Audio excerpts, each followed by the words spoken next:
show starting. I feel the liftoff. The clock has started. Roger.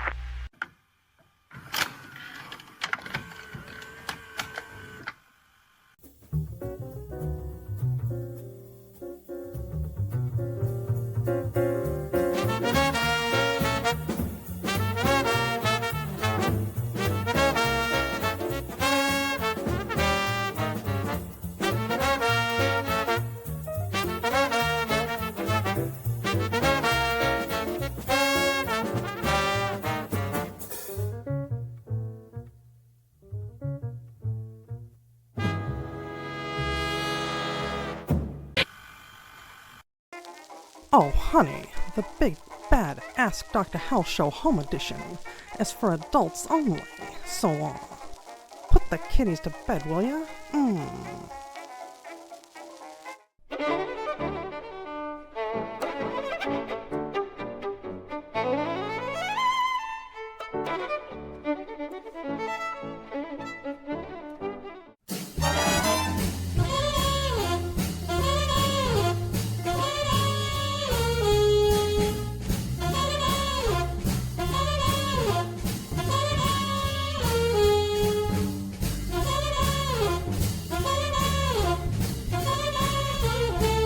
The finest in underground television. The character of the happy warrior. Who is the happy warrior? Who is he that every man in arms should wish to be? It is the generous spirit, who, when brought among the tasks of real life, hath wrought upon the plan that pleased his boyish thought, whose high endeavors are an inward light that makes the path before him always bright, who, with a natural instinct to discern what knowledge can perform, is diligent to learn, abides by this resolve, and stops not there, but makes his moral being his prime care, who, doomed to go in company with pain and fear and bloodshed, miserable train, turns his necessity to glorious gain. In face of these doth exercise a power which is our human nature's highest dower, controls them and subdues, transmutes, bereaves of their bad influence, and the good receives. By objects which might force the soul to abate her feeling, rendered more compassionate, is placable, because occasions rise so often that demand such sacrifice. More skillful in self-knowledge, even more pure, as entered more able to endure, as more exposed to suffering and distress, thence also more alive to tenderness. 'Tis he whose law is reason, who depends upon that law as on the best of friends. Hence, in a state where men are tempted still to evil for a guard against worse ill, and what in quality or act is best doth seldom on a right foundation rest, he labors good on good to fix, and owes to virtue every triumph that he knows. Who, if he rise to station of command, rises by open means, and there will stand on honorable terms, or else retire, and in himself possess his own desire. Who comprehends his trust, and to the same keeps faithful with a singleness of aim, and therefore does not stoop nor lie in wait for wealth or honors, or for worldly state whom they must follow, on whose head must fall like showers of manna, if they come at all, whose powers shed round him in the common strife or mild concerns of ordinary life a constant influence, a peculiar grace, but who, if he be called upon to face some awful moment to which heaven has joined great issues, good or bad, for humankind, is happy as a lover, and attired with sudden brightness, like a man inspired, and through the heat of conflict keeps the law in calmness made, and sees what he foresaw.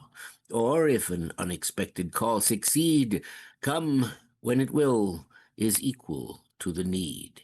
He who, though thus endued as with a sense and faculty for storm and turbulence, is yet a soul whose master bias leans toward home-felt pleasures and to gentle scenes, sweet images, which, wheresoe'er he be, are at his heart, and such fidelity it is his darling passion to approve, more brave for this, that he hath much to love.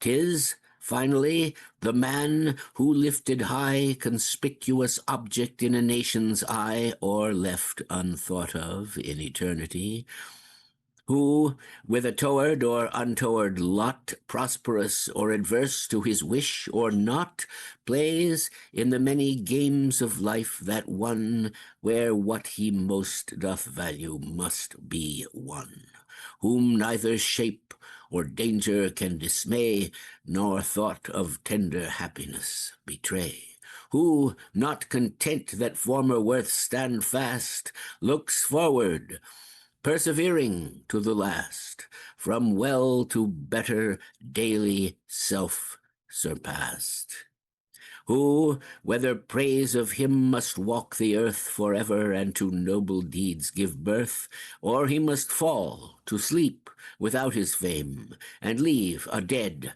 unprofitable name, finds comfort in himself and in his cause, and while the mortal mist is gathering, draws his breath in confidence of heaven's applause. This is the happy warrior, this is he that every man in arms should wish to be. William Wordsworth.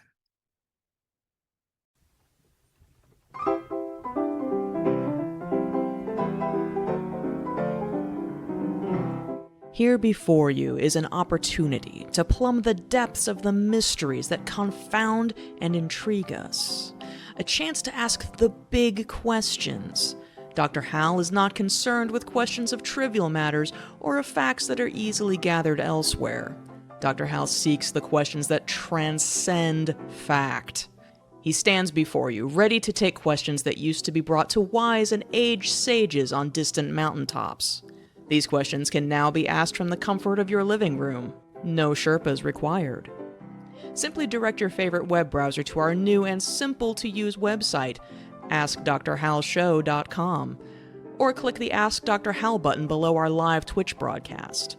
You will be spirited away to the magical Co-Fee portal, where all you need do is submit your burning question in the handy message field, and assign a monetary value you wish to place upon it.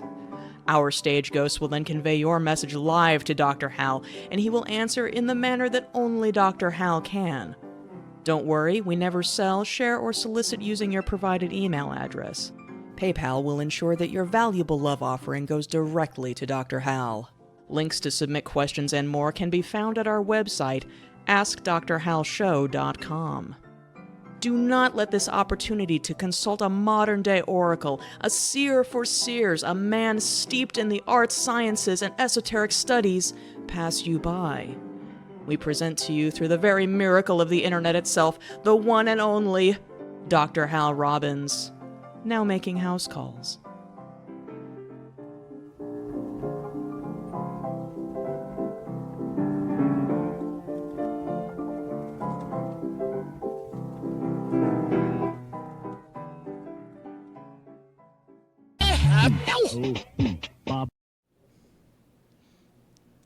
Welcome, audience.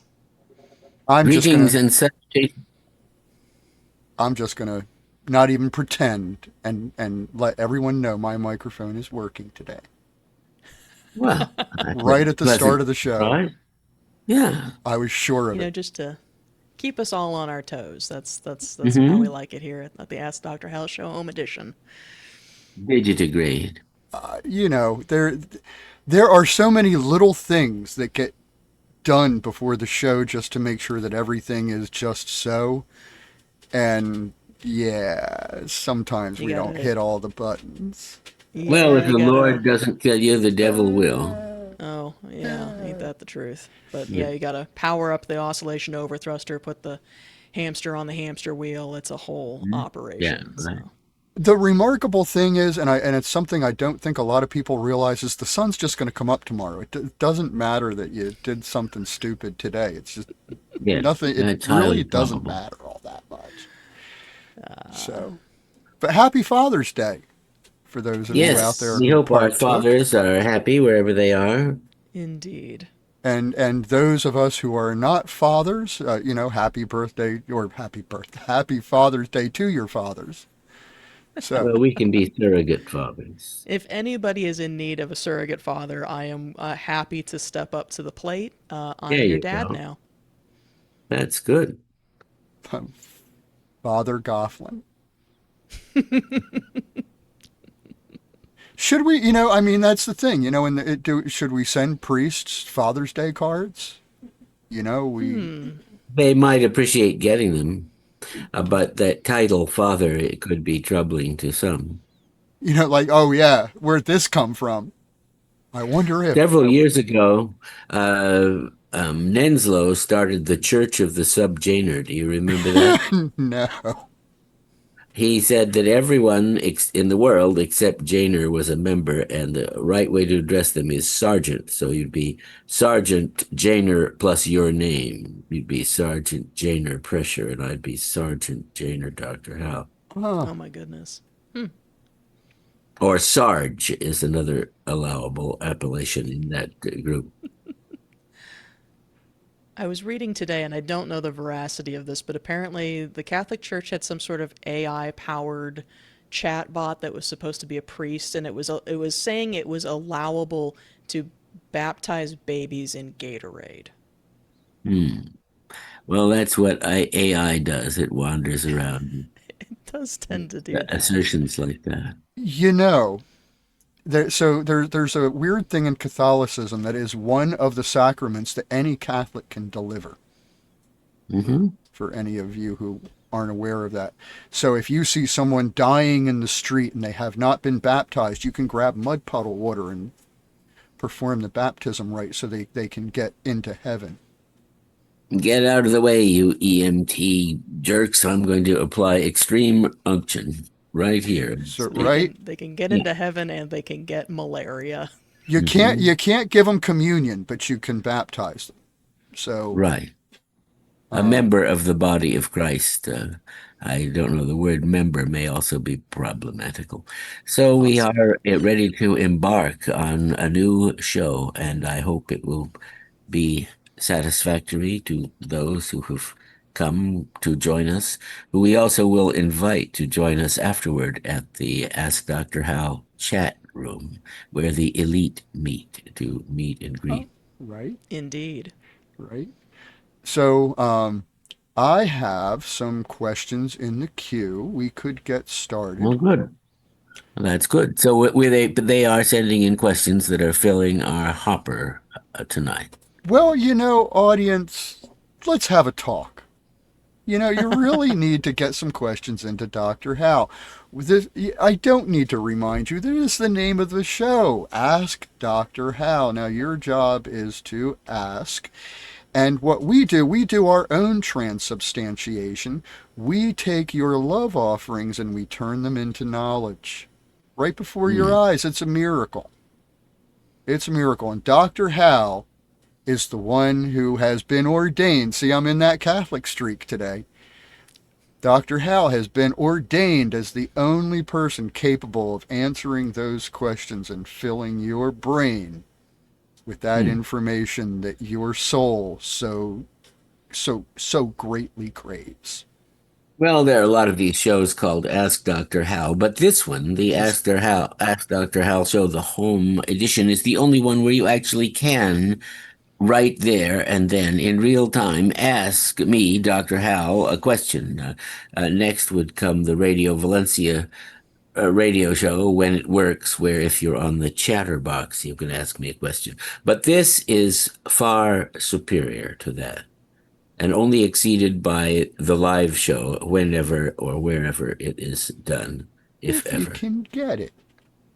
This is true. So, audience, we shall act as your intercessors in this arrangement, but please get those questions in now. We have plenty of room. Oh, I Yes, guess there are highly trained professionals here on this show helping me answer your questions. it's funny. Our meetings when we meet for the show are a lot like this. Oh, wait a minute, one more thing. Oh, wait a minute, one more thing. Oh, wait, before you go. Usually, I'm the one doing it too. But well, you know what? I'll hold on to that, and we'll just ask you some questions. How's that?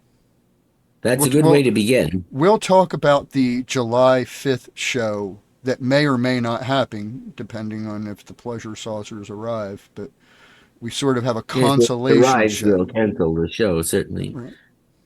Or we'll do it from the pleasure saucers. We'll have it planned. That's Why not? probably the most likely. We do have a backup plan in place. On just the in case main stage. Yes. You'll be able to watch it on the back of your seats in the pleasure saucers. On the inside of your eyelids. Yes, tattooed there. Little photon sensors tattooed onto your eyelids. Well, I like that. How would you like a question, Dr. Hal? And let's try one, shall we? Professor Gofflin, would you like to ask Dr. Hal the first question? Yes, certainly. I would love to do that. In fact, this is not going to be a conventional question. This is, I know, this is a most generous donation from our very own Dr. Billy, who has sponsored a question for somebody in our audience. So for $15. So Twitch audience, this is your opportunity. Get in there now. First come, first serve. Shout out a question for Dr. Hal. We will convey it to him forthwith. So once again, that is from Reverend Dr. Billy, our very own musical. What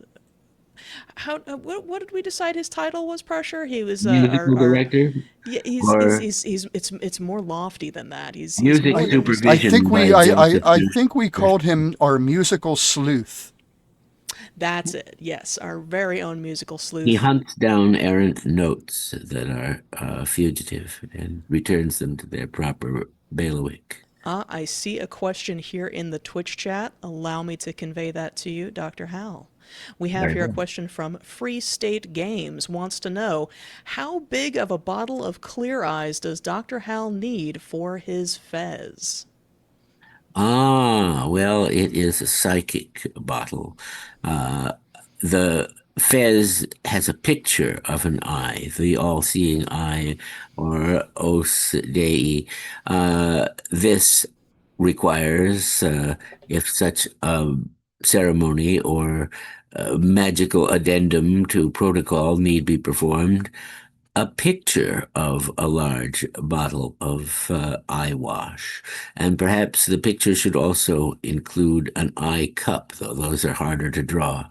And then one simply brings them together, because the basic engine of magic is the law of similitudes, of like going with like, which makes it the strange companion of science, which is also based on taxonomy, on sorting out things and giving names to them. But I'm somewhat confused. You said Dr. Billy, but this is from someone else? Or were those two questions there? No, it was generously sponsored by Dr. Billy. The question was from Free State Games, who I believe may be a new viewer of ours. That is perfectly all right. And the generation was, it was a $15 love offering, Dr. Right. The donation was a generous one. So let me see. Ode on the Death of a Favorite Cat, Drowned in a Tub of Goldfishes, by Thomas Gray. 'Twas on a lofty vase's side where China's gayest arts had dyed the azure flowers that blow. Serenest of the tabby kind, the pensive Selima reclined, gazed on the flood below. Her conscious tale, her joy declared, the fair round face, the snowy beard, the velvet of her paws, her coat that with the tortoise vies, her pointed ears and emerald eyes, she saw and purred applause. Still had she gazed, yet in the tide 2 angel forms were seen to glide, the genii of the stream, their Syrian armor's golden hue through richest purple to the view displayed a golden gleam. The hapless nymph with wonder saw a whisker first, and then a claw. With many an ardent wish she stretched in vain to reach the prize. What female heart can gold despise? What cat's averse to fish? Presumptuous maid, with fixed intent, again she stretched, again she bent, nor knew the gulf between. Malignant fate sat by and smiled. The slippery verge her feet beguiled, she tumbled headlong in. 9 times uplifting from the flood, she mewed to every watery god some speedy aid to send. No dolphin came, no Nereid stirred, nor cruel Tom nor Susan heard. A favorite has no friend. From thence, ye beauties undeceived, no one false step is ne'er retrieved, and be with caution bold. Not all that greets your wandering eyes and heedless hearts is lawful prize, nor all that glisters gold.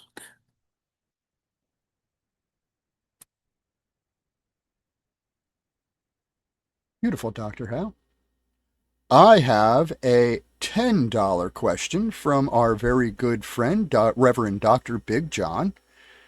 Okay. And it is, I could use this information myself. I have a lot of useful old files in my brain.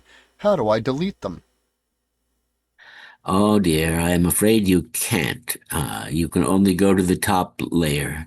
They will always be present. And deleting them is not a good thing, since that involves the actual physical destruction of synapses, neurons, and other instrumentalities of the brain.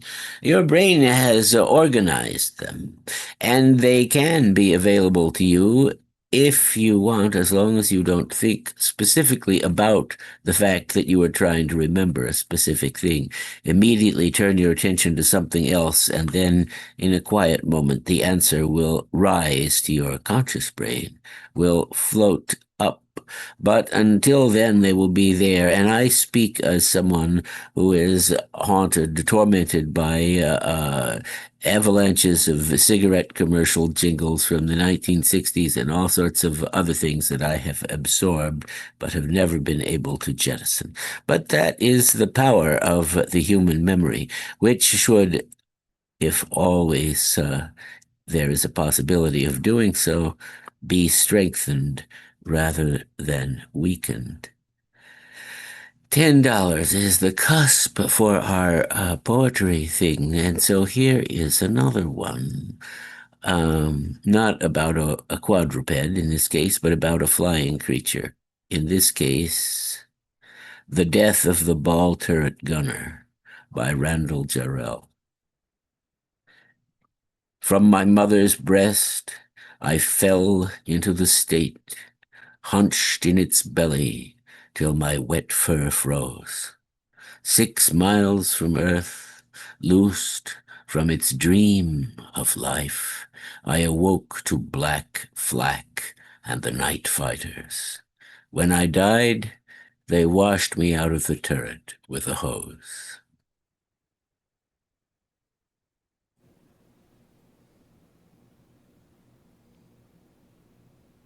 Beautiful. Thank you, Dr. Hal. Well, I'll tell you the story. I was away from my desk for a second. And what happened? Well, we had a kitten episode today. We have You were worried because of the cat poem that you might lose one in water or something. no. there was We a had one with a small bad incident. eye infection, a little kitten, and I reached down. I had the stuff in my hand, the tetramycin to put in his eye, and it's a really bad infection. I really wanted to get to it, and I barehanded him, and he sunk his teeth into me. No, he does not have rabies. Do not worry about that. It's a little calico.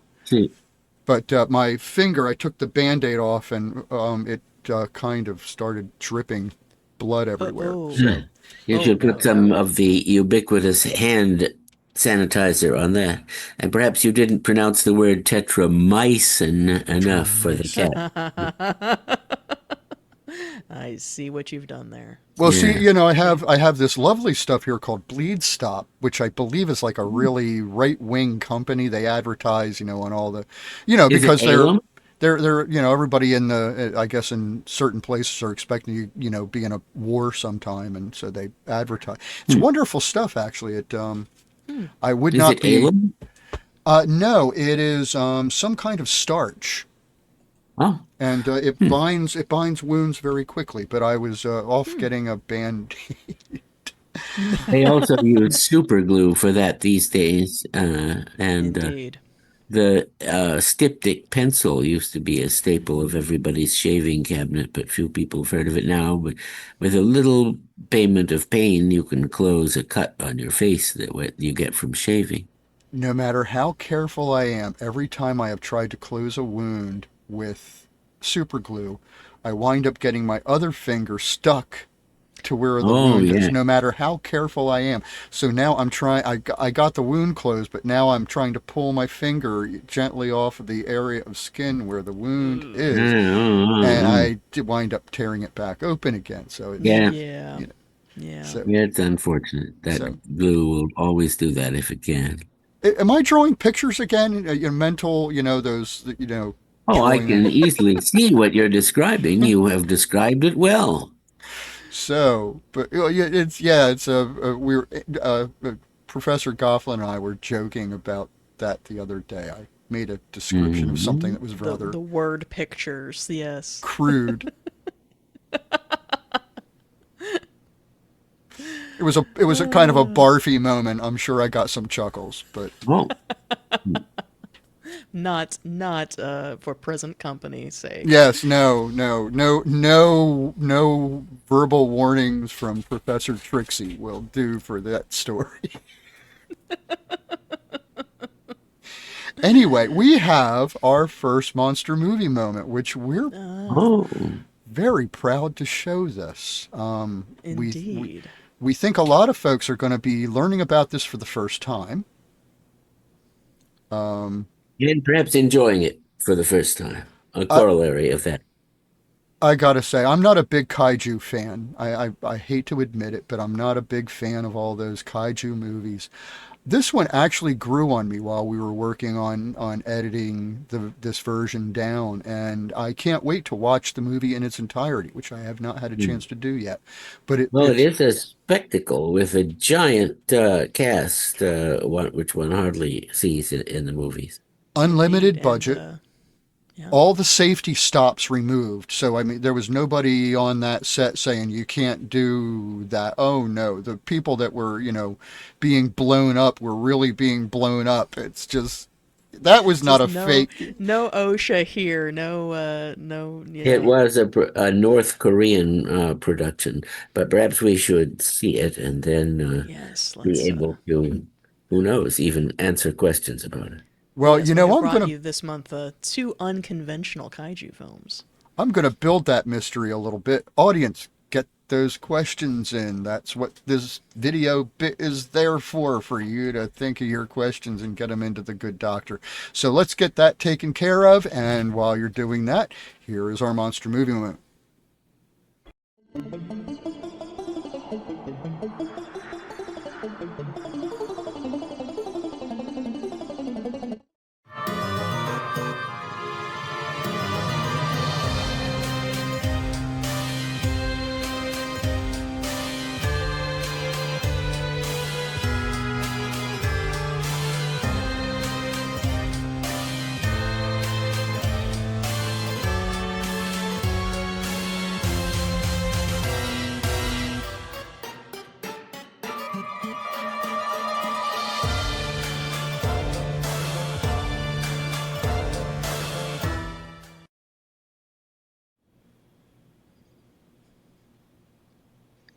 An interesting episode. Indeed.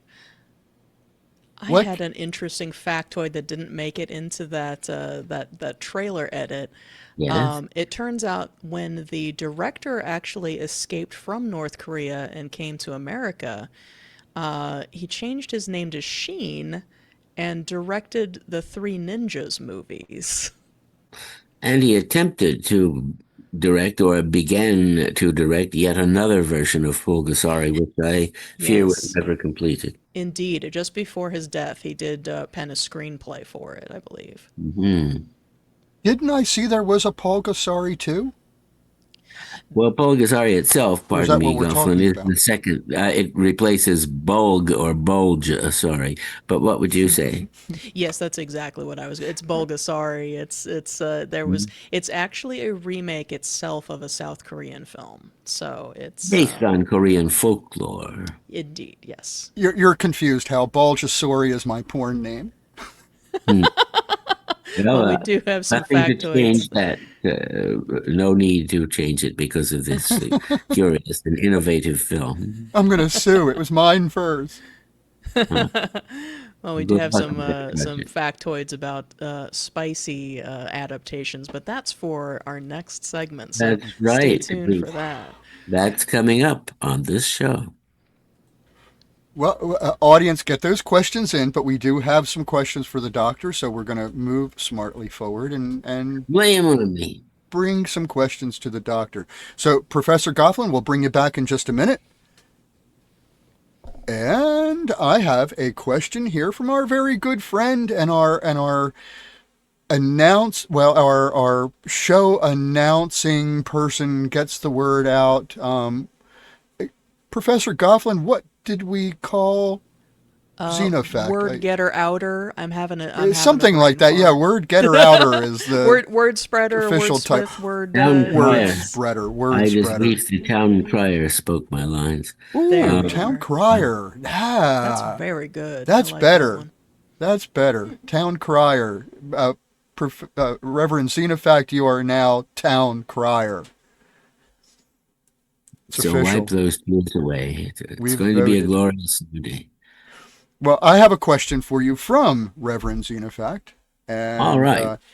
He it is the is, editor of the Vault of Slack, a subgenius publication of great repute.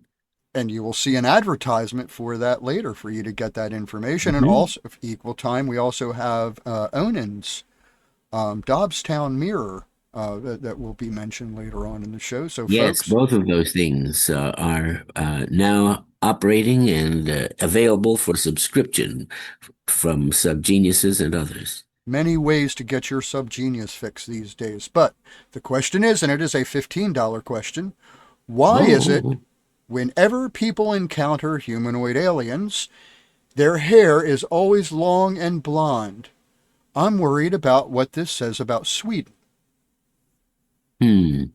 That reminds me of the accounts of George Adamski. Oh, did I cut you off? Was there more to the question? No? No, no. Well, Adamski, who wrote the book "There Are Flying Saucers" and other books, was a contactee who spoke about his travels with the Space Bros on the flying saucers and something about their propulsion systems and so on. He went on and he was quite convinced in his own mind about this. Indeed, he still has followers.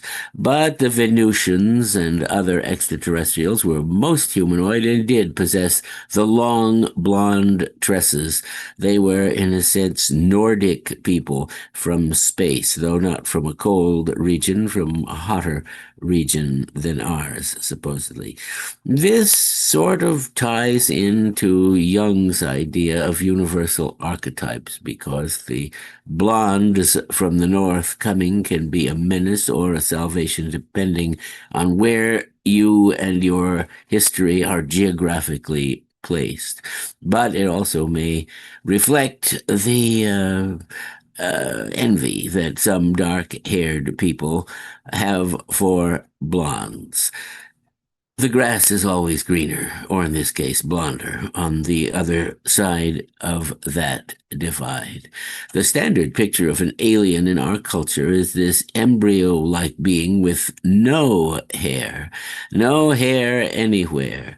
And our own evolution seems to be pointing us toward a hairless direction rather than back in the fairly recent past during ice ages when we, as well as everything else, had a nice warm coat of hair.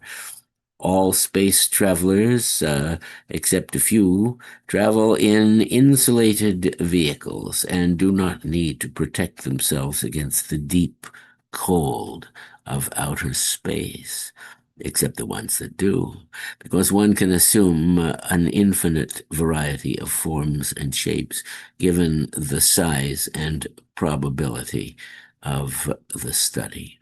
So I hope this was an answer to your question, though perhaps not a good one, since I couldn't say for sure why these blondies were so viewed. J.G. Ballard, the science fiction writer, wrote an interesting story based on George Adamski, where he, Ballard, the narrator, goes to contact the old guy, and he takes him out in the desert, and sure enough, there's a great big flying saucer, but it is never certain what is going on, and the claim always seems preposterous. Another person who contacted Adamski was Ray Harryhausen when he was making the movie Earth versus the Flying Saucers, but he also left without much illumination from the reclusive and mysterious George Adamski.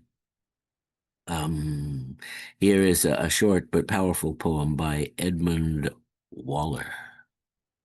Go, lovely rose, tell her that wastes my time and me, that now she knows, when I resemble her to thee, how sweet and fair thou seemst to be. Tell her that's young and scorns to have her graces spied, that hadst thou sprung in deserts where no men abide, thou shouldst have unremembered died. Small is the worth of beauty from the light retired. Bid her come forth, suffer herself to be desired, and not blush so to be admired. Then die, that she the common fate of all things rare may read in thee how short a part of time they share that are so wondrous, sweet, and fair. Wonderful. Thank you, Dr. Hal. I have here another sponsored question. Everybody coming in with these beautiful, With the generous sponsorships, well, Yes. I wonder if that is because of a great poverty among the population caused by Tariffian Trumps or Trumpian tariffs or whatever. But Very we'll see. possibly. Yes, But well, what is it? in any event, this is a $30 question from, it was Oh, sponsored by Baby Bear, who says, as a note, I just got home and I immediately need to go to sleep. Please someone oh, ask a good question in my absence. And oh, indeed, we do have a good question presented in the Twitch chat by our very own Reverend Trixie von Mothersbaugh. excellent. So the question asked is, if given the chance, what kind of scientific principles would you teach to children in a hopefully entertaining way, both older and younger? Well, I would be evangelistic for science and give them the good news that we don't live in a tiny universe presided over by an irritable elderly God, that we do not live in a recent universe only now fledged, but give them the enjoyable option of understanding the existence of deep time. In other words, what I would be doing is preparing the blank canvas for a lifetime of scientific exploration, but putting it on a challenging and pleasing foundation. And of course, everybody likes or should like or ought to know about the ages which preceded our own and the lives which inhabited them, something which is already known to be a stimulator of growing minds, and indeed, if it properly catches you, will never leave throughout the rest of your lifetime, however it may be. But thank you for your question, and thank Baby Bear for sponsoring it, and the generosity of your donation. This is by Dylan Thomas. If I were tickled by the rub of love, a rooking girl who stole me for her side broke through her straws, breaking my bandaged string. If the red tickle as the cattle calve, still set to scratch a laughter from my lung, I would not fear the apple, nor the flood, nor the bad blood of spring. Shall it be male or female, say the cells, and drop the plum like fire from the flesh? If I were tickled by the hatching hair, the winging bone that sprouted in the heels, the itch of man upon the baby's thigh, I would not fear the gallows, nor the axe, nor the crossed sticks of war. Shall it be male or female? Say the fingers that chalk the walls with green girls and their men. I would not fear the muscling in of love if I were tickled by the urchin hungers rehearsing heat upon a raw-edged nerve. I would not fear the devil in the loin, nor the outspoken grave. If I were tickled by the lover's rub that wipes away not crow's foot nor the lock of sick old manhood on the fallen jaws, time and the crabs and the sweethearting crib would leave me cold as butter for the flies. The sea of scums could drown me as it broke dead on the sweetheart's toes. This world is half the devil's and my own, daft with the drug that's smoking in a girl and curling round the bud that forks her eye. An old man's shank, one marrowed with my bone, and all the herrings smelling in the sea. I sit and watch the worm beneath my nail, wearing the quick away.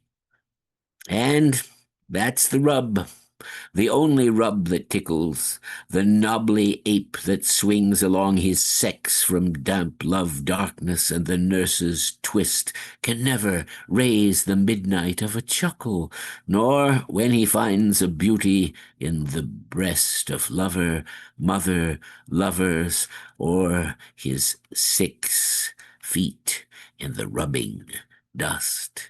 And what's the rub? Death's feather on the nerve? Your mouth, my love, the thistle in the kiss? My Jack of Christ born thorny on the tree? The words of death are drier than his stiff. My wordy wounds are printed with your hair. I would be tickled by the rub that is man. Be my metaphor.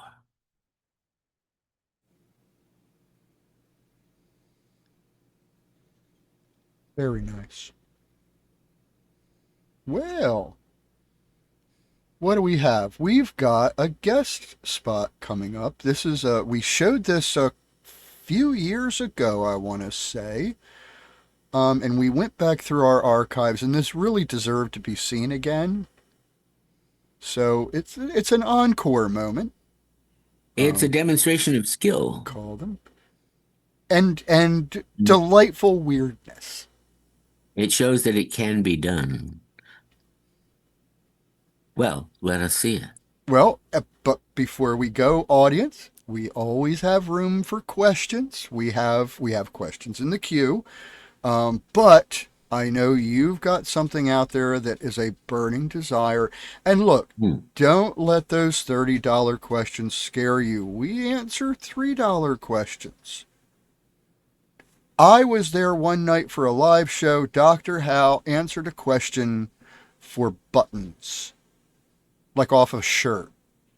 They put buttons in an envelope, and Dr. Hal graciously answered that question. Now, you can't give us buttons on Ko-fi, but you certainly, don't feel you have to be extravagant to ask a question. However, do not let me discourage you from being extravagant, because you get so much more value if you spice that love offering with a bit of pain. That That's is right. correct. And after all, we are not speaking of Bitcoin or imaginary remuneration that dissolves into digital pixels, but an actual expression of value. If you value your question and demonstrate that you do, your answer shall be more valuable than otherwise. But listen, if you'd like to make a Bitcoin donation to us, we'll figure out a way to get that into a wallet somewhere. So Oh, yeah. A digital wallet. don't think we won't make that work. Hmm. So give it a try. I feel like a challenge. Live and let die. A long time ago, I went out on the internet when they were talking about the Silk Road, and I paid the Silk Road a visit. And I Mm-hmm. was very, very, very tempted to buy some illegal frop Whoa. off of this, but I did not do it. But I began the process, and this was back when Bitcoin, I think, was dollar for dollar, so it was $1 for a Hmm. Bitcoin, and I almost like bought 100 Bitcoin. Well, you should get at least one Trump coin with his face on it, because that's probably a collector's item like a Hitler postage stamp is now. I'm gonna wait for the Possibly. coffee table book that we, all Mm. have to display as, Uh, as good citizens, and you give them out the as wedding giant gifts. coffee And table book about other coffee table books, a pictorial history of pictorial histories. It weighs about 70 pounds. Or there's some equivalent of it. yeah, let's not think about that Trump coffee table book, but I usually don't. I try yeah, not to. No. yeah. So, folks, again, get those questions in. As the kids say, treat yourself to the gift of Yeah, knowledge. that's right. It is a treat. So, on that note, here we go with our guest spot. And there it is.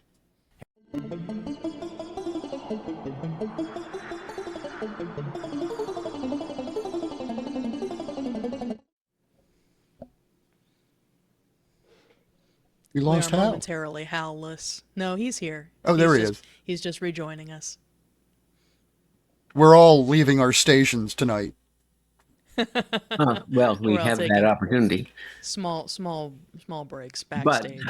it's not because I was uninterested in the presentation. I have seen it, of course, when we put the show together. I'm patched now. Oh, good. That's The good. the bleeding has been Oh staunched. my Mm-hmm. God! I couldn't. I took the Band-Aid off because I've got a touchpad over here, and I couldn't touch the pad with Band-Aids on, so I took them off. Did you put hand sanitizer on it? Oh yeah, oh, yeah. Well, yeah, it's Well, had povidone iodine and all that. So you don't Put want some that Windex on it. cat scratch fever problem. wow, No. Yeah. Mhm. it turned into Ted Nugent. Hmm. Or Pete Hegseth, who apparently is missing a finger from that artificial intelligence picture of himself that he put up. Did you Interesting. see it? Uh, No, this is news the to me. heroic, idealized picture of him, and he's standing in front of Trump's wall, and there's an American flag, but it's on the other side of the wall. So, which side is he on? And there's a bad guy standing dressed in black holding a huge bag that says drugs. But if he's in Mexico, it should say drogas. And also, one notices that on his right hand, he has only three fingers and a thumb. Anyway, that was an official picture they put out. Interesting. Somehow Yeah. that reads in my mind like a double page spread from a Jack Chick tract. Somebody holding a bag that says drugs, you Well, know. that's the bad guy in the background. But then he's just standing there near where Hegseth is supposed to be. So where is Pete? And then he's been sort of chiseled like a James Montgomery flag illustration to like or a Nazi type illustration where the big chin and everything emphasized, and the lighting is reminiscent of that sort of art. Interesting. Yeah, so yeah, I guess the party in power does like art of a kind. And where are we standing here? Are there more questions Yes. coming? Yes. Indeed, we have several. Would you like one? Let's Amy has one. answer Or a couple of Professor. the- Sorry, Oh, I did it again. I've been Professor your Gofflin. friend. Yes, using French again. Speaking of his Yes. friend, Professor Gofflin. Indeed, yes, Ah, yes. Wait, hold on. mon ami. I didn't just propose to you, did I? I think No, no, it don't means worry my about friend, that. right? Mon ami. No. That's yes, yes. Okay. Not my dearest love. I'm not No, it's Okay. more of a fraternal. Okay. Yes. Mon ami. Okay. So Yeah. there. That's what I Yes. said. That's what I said. Mon ami. Yeah, no, I heard it. We're just being informal. We're just going straight to the ami.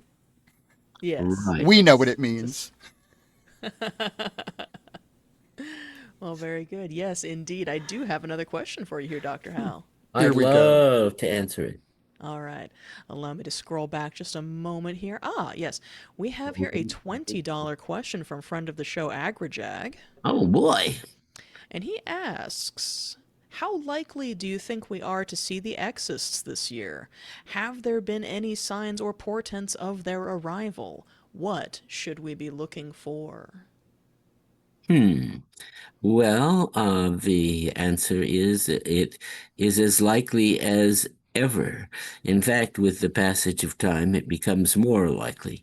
Here in San Francisco, we're always warned by the authorities, the big earthquake is coming, get ready for it. It hasn't happened, it still hasn't happened, but boy, is it going to be big. And the more you wait, the bigger it's going to be. It's going to be a slam, and it's going to bury you under the buildings. So have your bottle of water and your spare cash ready and so forth. But it never does come. Still, there is a certainty, a scientific, geologic certainty that the famous Hayward Fault, in the case of the earthquake, will slip all at one disastrous moment.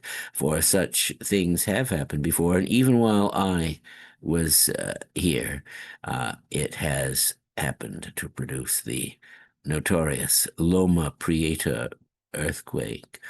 But the difficulty with July 5th, 1998 is that it has been perhaps slightly too difficult, a modicum of difficulty greater than expected or experienced to translate this time signature into alien technology, into creatures that are probably traveling at superluminal speeds and are not at our system of time whatsoever. They could be coming right at us, but because of the angle, we couldn't see them. However, to borrow from that weird Oriental religion, Christianity, ye never know when the Master cometh, when he'll be knocking on your front door, as so well depicted by pre-Raphaelite painters, where you open the door and there is Christ with a Diogenes-like lantern and telling you to get your stuff in order, because the great day has come, where in middle air the dreadful judge shall spread his throne. The sea shall give up her dead, and monsters shall walk the earth. So thank you for your question. This is a poem by Clark Ashton Smith about his own particular circumstances, called Desert Dweller. There is no room in any town, he said, to house the towering hugeness of my dream. It straightens me to sleep in any bed whose foot is nearer to the night's extreme. There is too much of solitude in crowds for one who has been where constellations teem, where boulders meet with boulders and the clouds and hills convene, who has talked at evening with mountains clad in many-colored shrouds. Men pity me for the scant gold I bring, unguessed within my heart the solar glare on monstrous gems that lit my journeying. They deem the desert flowerless and bare, who have not seen above their heads unfold the vast inverted lotus of blue air, nor know what hanging gardens I behold with half-shut eyes between the earth and moon in topless iridescent towers unrolled. For them, the planted fields, their veriest boon.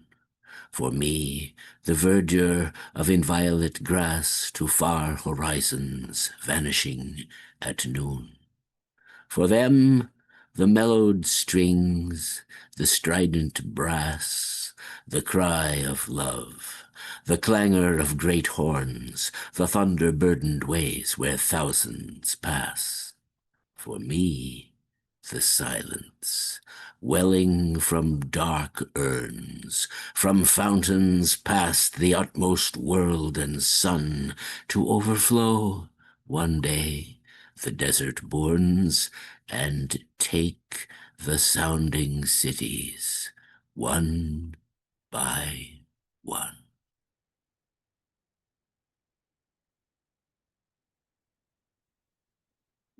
Surprise, I brought us all up. We've got a couple of questions have rolled into the queue, so we're going to continue to ask some questions this segment.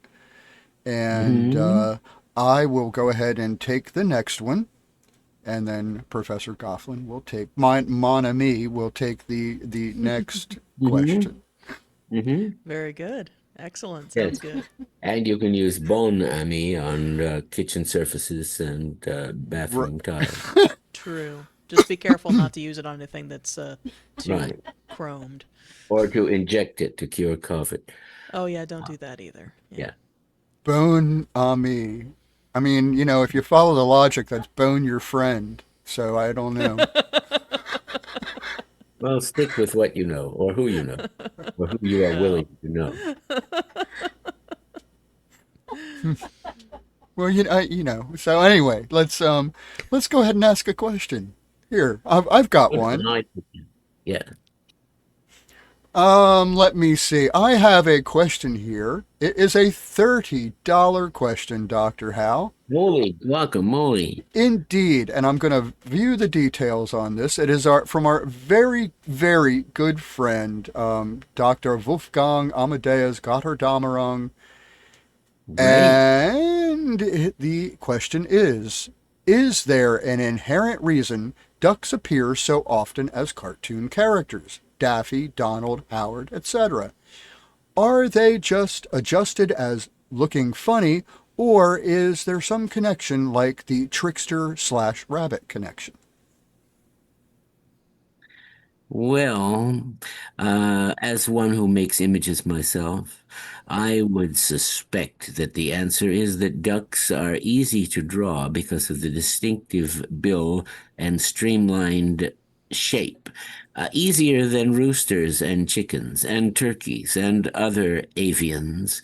A duck certainly has a distinctive profile, which has even been given to certain of the dinosauria because of the similarity of the structure of their jaws. Anatosaurs and duck bills, as they are called, the word anat being the Latin prefix meaning the entire race of ducks. Then, too, they make an amusing sound effect, which is not too difficult to reproduce. And the word duck has always been considered funny, the proper inhabitant of a punchline for some reason.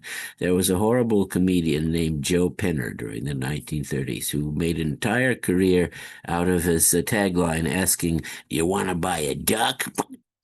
And that made it into many animated cartoons and other comedy routines of the period. And they say it slew 'em. It laid 'em in the aisles. Other people who study waterfowl might be thinking, though not aloud, of the enormous penis that the duck actually has, which is quite disproportionate to its size and length. And it has webbed feet. We all like Daffy Duck, Donald Duck. These are two titans of duckdom, joined in more recent eras by Howard the Duck and so forth. So duckolatry is not likely to leave us. When the local TV station here in San Francisco used to go off the air, it would always play Fauré's Requiem and show a grainy 16mm film of ducks bobbing on a pond. This was intended to signify the passage of time and that now we're about to play the national anthem and it's time to get up and turn off the TV. But ducks bobbing on a pond is also a symbol of tranquility, which translates to the tranquility of the soul, as Milton writes in the hymn of on the morning of Christ's nativity, birds of peace upon the enchanted wave, or the poet who wrote, "For ducks on a pond, the blue sky beyond, the grass verge beyond, the blue sky of spring, white clouds on the wing. What a little thing to remember for years, to remember with tears." That's William Allingham, most famously known for writing the poem The Fairies. But here's another one from Clark Ashton Smith, The Last Oblivion.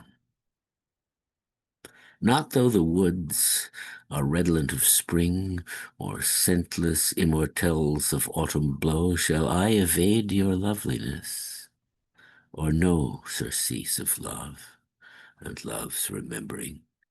But haply, wandering worlds and cycles hence, through unforeseen fantastic avatars, I will forget you in the future stars, and take of time an alien recompense, till in some strange and latter planet wrought with molten shards and meteor dust of this, my hand shall pluck an unsuspected bloom that lifts again the scarlet of your kiss, and I shall muse and linger, knowing not the love that perished like a lost perfume.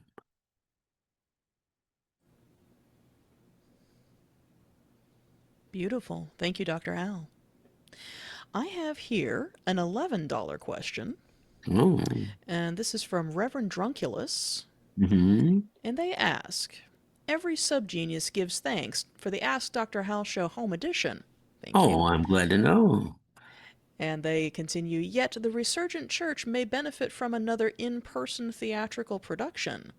Is there any chance that the great doctor might appear in person before the San Francisco clench?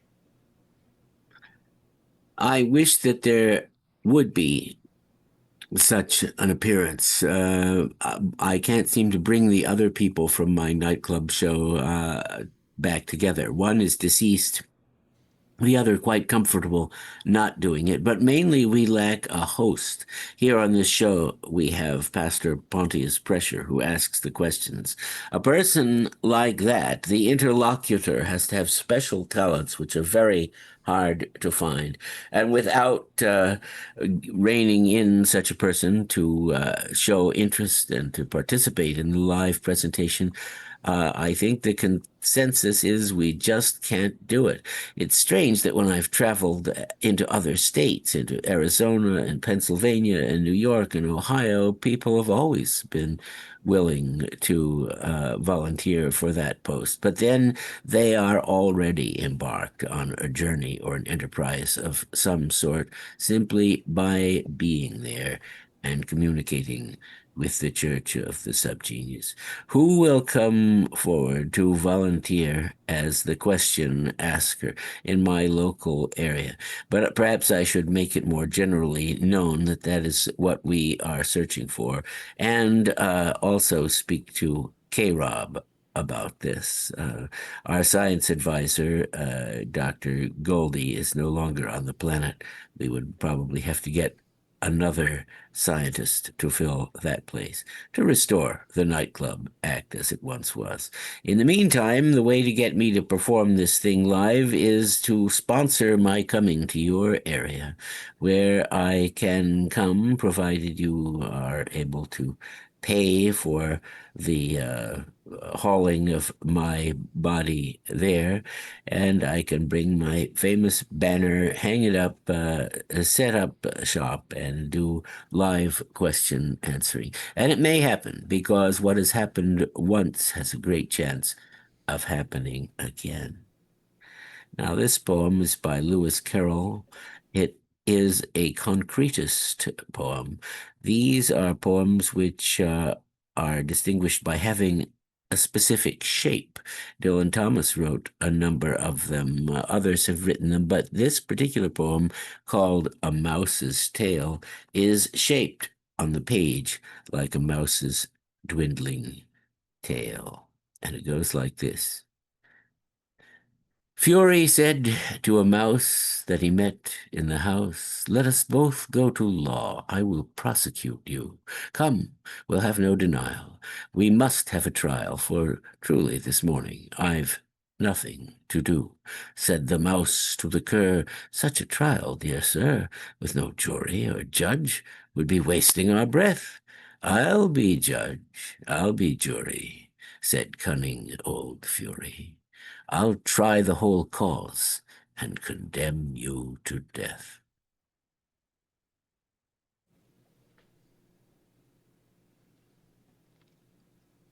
Very good. Thank you, Dr. Hal. Sure. We got pressure in the middle of typing something. Sorry.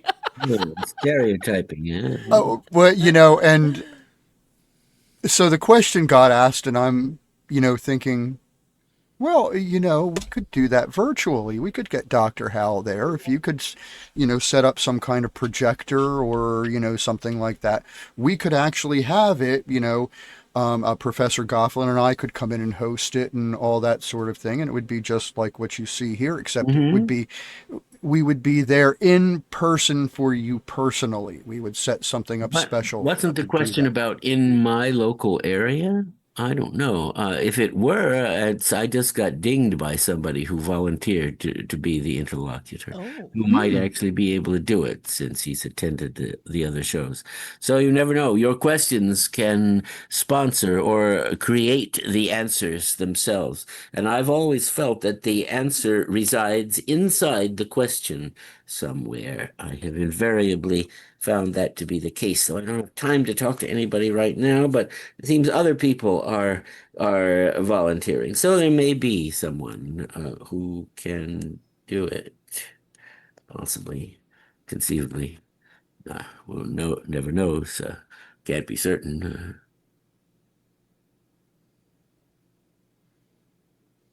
There we go. I should mention too that we are trying to make arrangements with the folks over in Europe, over in Prague. Oh, yes, the Prague X Day podcast, which may or may not occur on X Day itself, depending on contingencies. A whole nother group of people, I believe, are setting up a European X Day. So I don't know what the full details are, but we're going to try and get the doctor there in a virtual manner for him to make benedictions and marital vows and all that sort of thing. Temporary marital vows. And such forth. Sickening the healings. Pick up those crutches. Careenings and barnacle scrapings, and other necessary medical procedures. Don't be an idiot. You need those things. You only know when they're gone. Right? So, let's see. We have another question, and I'm going to go ahead and bring Professor Gofflin back in just a moment. All right. Very good. But let's see. There we are. All right. So, this is another question from our very good friend Amadeus Wolfgang Gotterdamerung, and is a $12 Another, right? question. Yes, it is another question. And let me go ahead and open it. Given the prevalence of ape fear in early horror thrillers and serials, which I presume originate from Kong, why did gorilla threats slowly fade from film?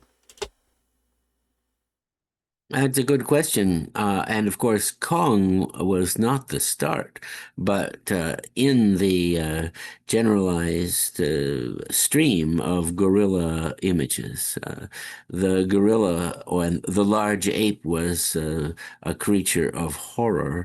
In Poe's Murder in the Rue Morgue, an orangutan is proved to be the villain of the shocking murder that takes place in the story.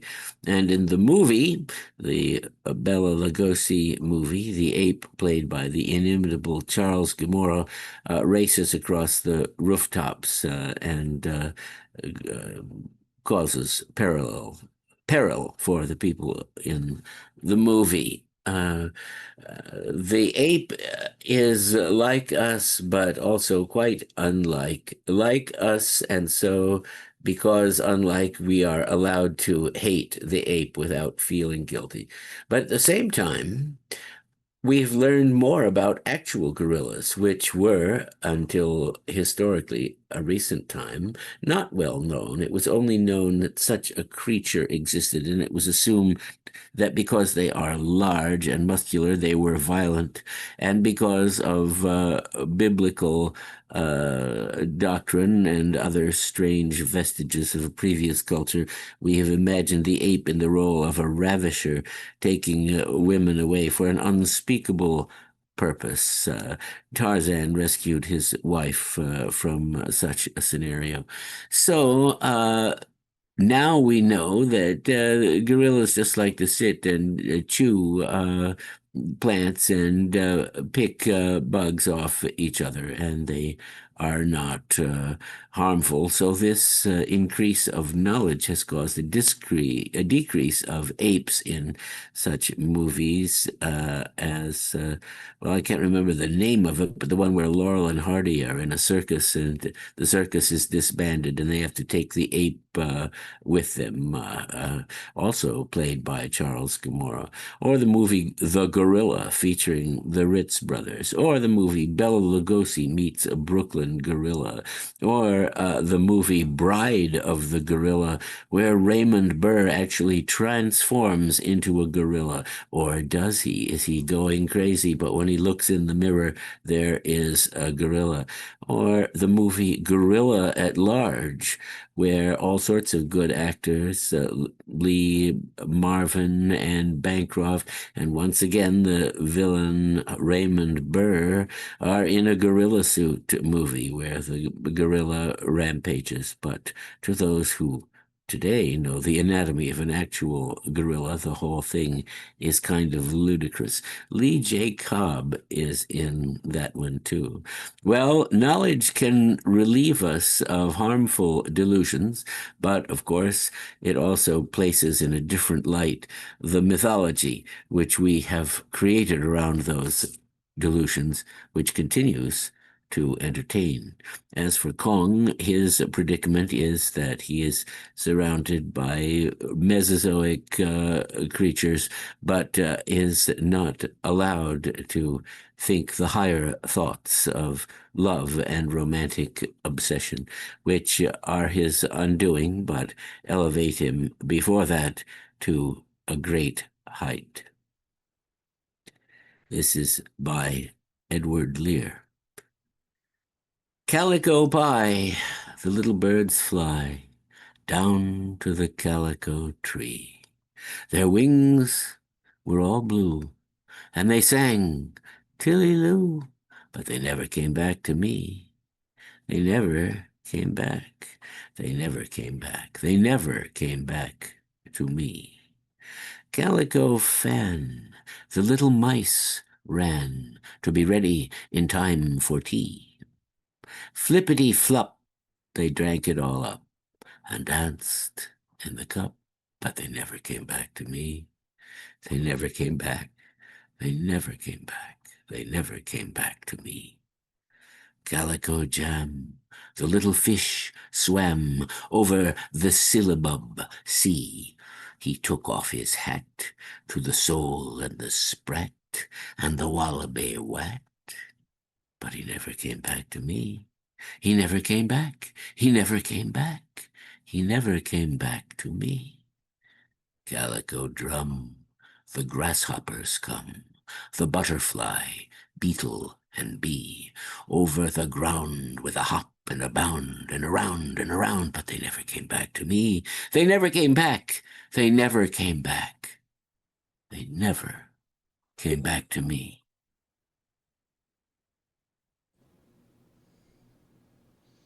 Beautiful recitation. Thank you, Hal. Minnesota shooting suspect arrested. Everyone will be happy to know. That is good news indeed, yes. Well, away from the problems of the real world, we have another question here, Dr. Hal. Very good. I have oh my goodness, this is yet another $30 question. Holy cow. My goodness, from our dear friend, Dr. Penny. And Dr. Penny asks, on the main stage aboard the Pleasure Saucers, what might one expect?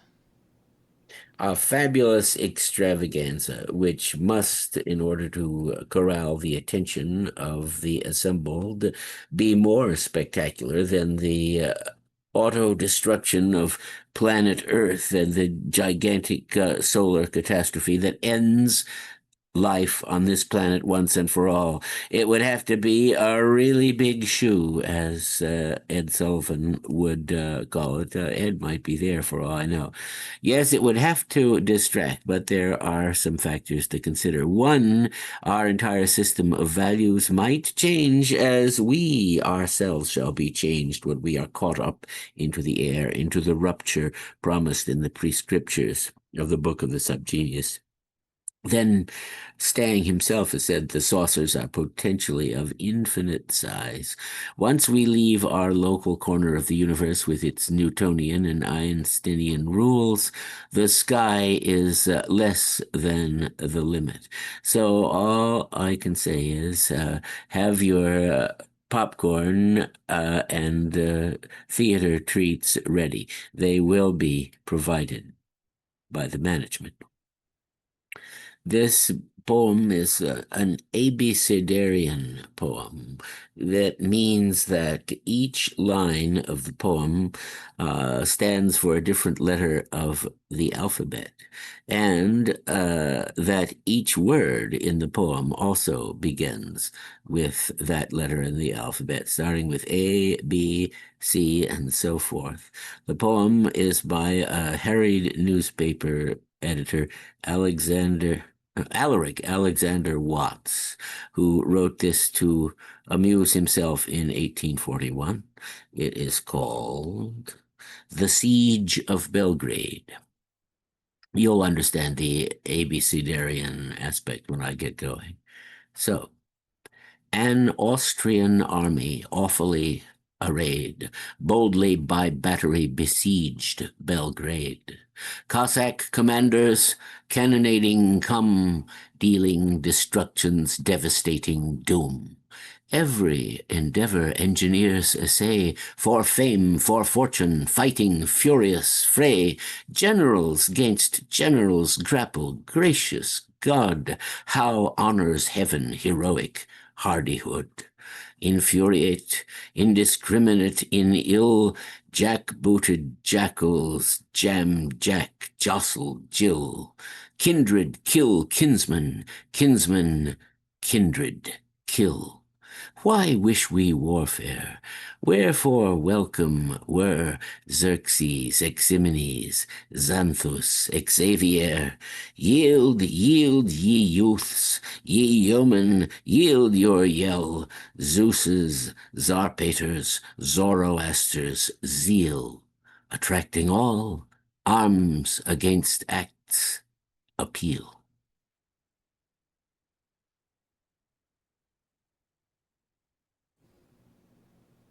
Beautiful, Dr. Hal. I have a $6 question from our very good friend, Reverend Dr. Les. Great. And it is, what are the birds talking about this late in the evening? Well, they're talking about where all the good nesting sites are and may be, because the humans are constantly taking them away, and it's necessary to find them. It's necessary to find them after long flights and migrations, landing places where one may rest one's weary wings tired from play, in the words of Tin Pan Alley.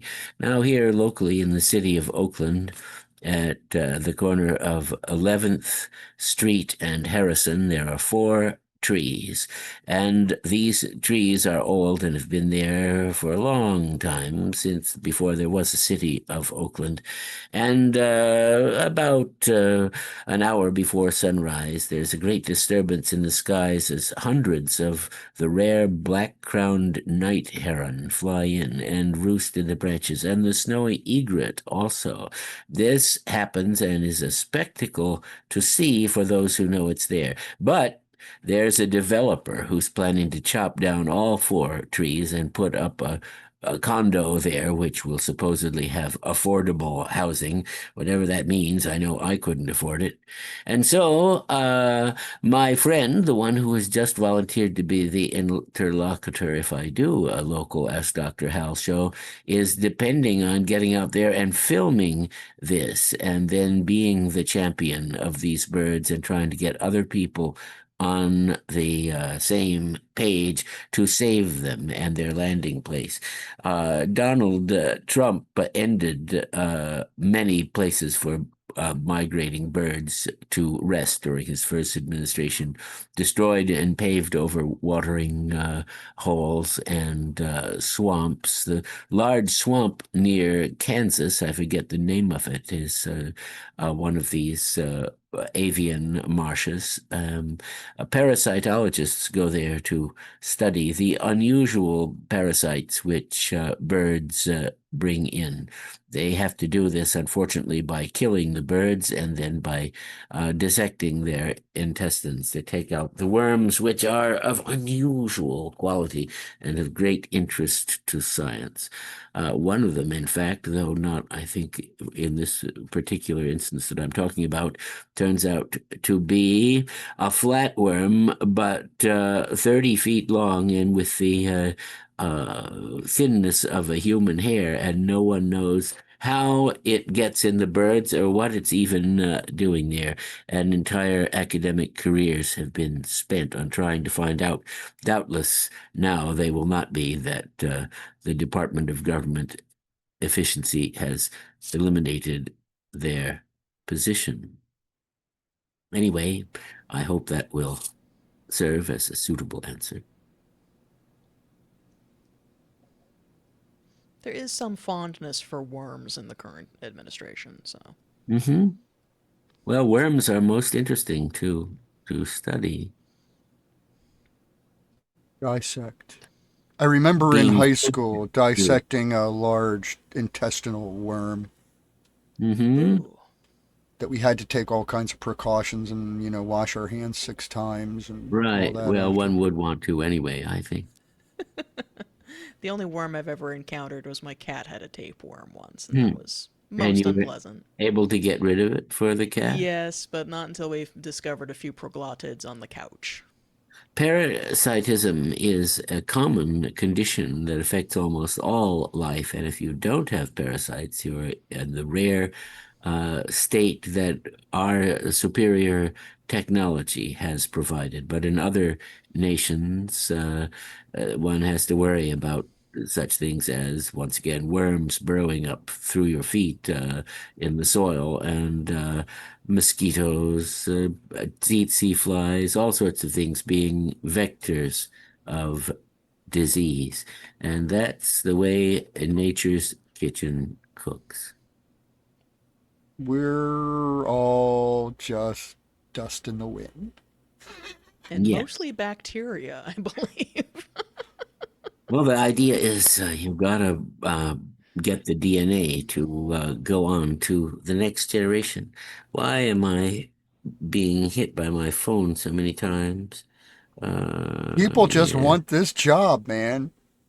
I'm flattered.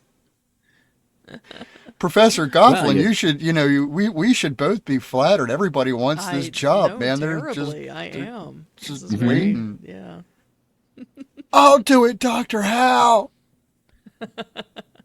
It can be done. It has been done before, and then it has to be advertised. Have to get the people in.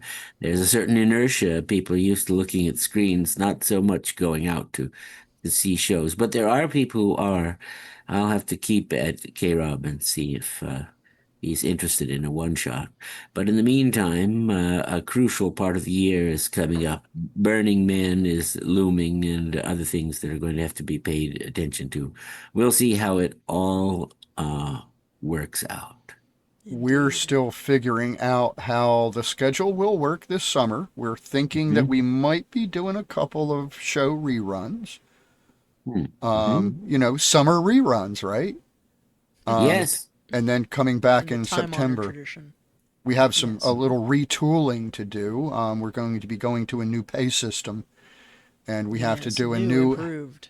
how to how. So, Well, you awesome. constantly improve that, I guess. Indeed. yes, we're bringing it in-house. No, we're not saving anyone's credit cards. We want nothing to do with your credit cards. We're trying to You streamline. can't do anything with mine. It process. was just invalidated. Yeah, But if you want to send us your Bitcoin wallet, sure. we'll We- take it. We can also talk about what is it when you write us into your will? Oh, yes. A some sort of legacy issue. Yes, a legacy gift. Yes, sort of we can also talk. Anything. We'll take 401ks, annuities, Sure. whatever you got. Sure. Mhm. Bequeathments,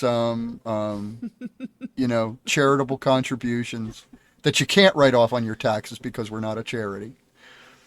We're certainly non-profit, but that just is because we don't make Does any not, money. I never claimed to be a prophet.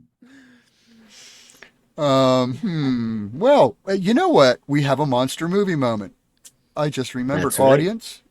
Get those questions in. There's always room for questions, and we have a second monster movie moment, which we're delighted to show you. We had our trepidations, but we overcame them. Mm-hmm. This almost makes you want to watch this movie. Yes. I think together with Pulgasari, they make some nice sort of set of bookends to this Sure. Right. show. So Sure, different cultures' views on that whole, rubber monster thing. So yeah, Well, Pulgasari, of course, is unusual by being a North Korean movie, and this one is famously a cheesy Danish film. you got it in I there. think I see what you've done there. Yeah. All right. Well, here we go. Monster movie moment. Audience, go ahead and get those questions in. Here we go.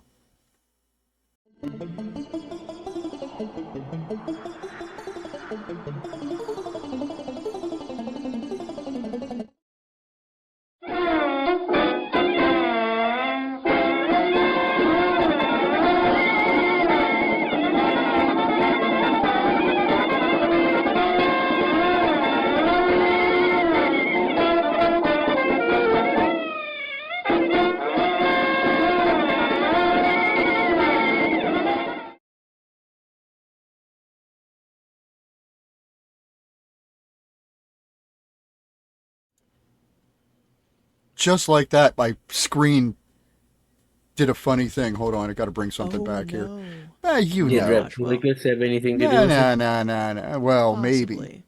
I Maybe. just, You were looking at that pornographic adaptation on the other screen. I was startled. That's what it was. I was Actually, startled. though, speaking of adaptations, at our last meeting we were discussing there's apparently a Steve Ditko connection to this. Is that Yes, correct? Steve Ditko drew the comic for Carlton Comics called Reptilicus, and after a while, when people had quickly forgotten about Reptilicus, the comic continued, and the title was changed to Reptisaurus the Terrible. Also, Ditko was put into harness by Carlton in drawing the adventures of Conga, who was also a refugee from an inferior monster movie. One may remember about a giant gorilla that I didn't mention before. Congo was actually a chimpanzee until he grew up into an enormous towering figure in a gorilla suit. And in Ditko's comic, Congo traveled around the world, involving himself in various struggles, mostly as a benign character. A further strange linkage is that Dean Owen, the author of the pornographic Reptilicus, hailed on the dust jacket as one of America's best new writers, was also brought in to do the novelization of Conga, which he also filled up with sexual shenanigans. Just And couldn't one help day, himself, could he? well, there are some in the movie, or some hinted at, none in Reptilicus. But when I was looking this up, I found every page of the porno Reptilicus novel is there from the cover on through, and it's very easy to scan through and read it. So I wish everyone who is interested in pursuing this topic joy of doing just that. I will say that the watching Reptilicus, there was a scene where I swear they were playing out a farmer's daughter scenario. The old joke. Oh yes, he'll be staying here with us. Really, as the two sisters come in and grab him by the arms. Did you But read the novel? you can't touch my daughters. No, but it was sort of that. You won't be disappointed in that setup, but if you read the Dean Owens novel, which is online. I spoke of providing the URL. Are we able to do that, or Yes, we will. As a matter of fact, that URL to read the spicy Reptilicus adaptation will be in our post-show newsletter. So if you're not very on the good? newsletter mailing Line list, up. get on that. And you can also find the link to do so at our website, askdrhalshow.com. Just imagine the interval of recondite entertainment which you will have in perusing the printed story of Reptilicus. And it turns Still out that doesn't. Sidney Pink also sued the makers of the Reptilicus Yes. comic, too, not to leave anybody out of his lawsuit. Well, that was Sid Yes. Pink. He was not a cuddly guy in Hollywood, and he produced a number of movies that are not held in critical esteem, and yet they are remembered. And he had something to do with Journey to the Seventh Planet with scriptwriter Ib Melchior. Yes. Journey to the Seventh Planet also, here's another linkage, features Hannah Smyrner, the professor's daughter in Reptilicus. She is one of a group of sexy sirens that appear on the planet Uranus to ensnare astronauts at the behest of a huge brain in a cave. For more information, go to the movie itself. There's some Jim Danforth animation in there. Oh, is there? Oh, Wow. that's interesting. Yes, Of the interest to giant me. brain. The giant brain not only provides girls to get the boys out of the spaceship, but it also provides monsters to harass the humans. And when they're in the cave, the famous giant mole rat thing, animated by Danforth, makes an appearance. I'll have to look at that as again. well as a giant Well, spider, of course. But you know that one of those is coming. So, Of course. these yeah. could all be future monster movie moments. Who knows? They could, with the danger of being anticlimactic, since if they were better monsters, they would be better known. However, they were not produced without some skill, Well, considering the antecedents. Reptilicus is actually kind of watchable. It's not. It's not. It's got its moments. It's not terrible. The monster's just awful. Sorry. Especially at the Yeah. beginning, you think it's going somewhere, which is why it's such a disappointment that Well, the sort of when you see the monster, he sort of looks like he's out of King Friday's corridor. Well, he's Yeah. inflexible. The head can't move. Yeah, It's the giant behemoth was quite a thespian compared to him. My yeah. God, they could have gotten like a high school drama class to build something better than that. There It's might have horrible. been some guy who was there and did do it. The other day, I turned up a version of Ray Bradbury's short story, A Sound of Thunder," Mm. which was made by Phil Tippett, and he animated the Oh, Tyrannosaurus in it. But and although it's a very amateurish film, it is a good version of the Bradbury story, which follows it exactly. Very cool. interesting. Huh. Well, Dr. Howe, we have more questions in the queue, and Very Professor good. Gofflin is going to take the first one that we have available to us. So, Professor Gofflin, over to you. Very All good. right. Excellent. Let me switch windows here momentarily. Let's see. Let me shake the jar. Ah, I have one here. This is a $10 question from Reverend Dear Friend, Mm-hmm. and they ask, do you have any particular method that you use to memorize the poetry that you recite? Um, I do have a method, and I recommend it, but we tend to remember what we hear a lot. I mentioned earlier that I can recapitulate commercials from years ago when I was a child because they're rhythmic jingles and Madison Avenue lyrics commended themselves to my attention. When you're a child, you're interested in everything. And then when you're an adult, you have to pay for it. But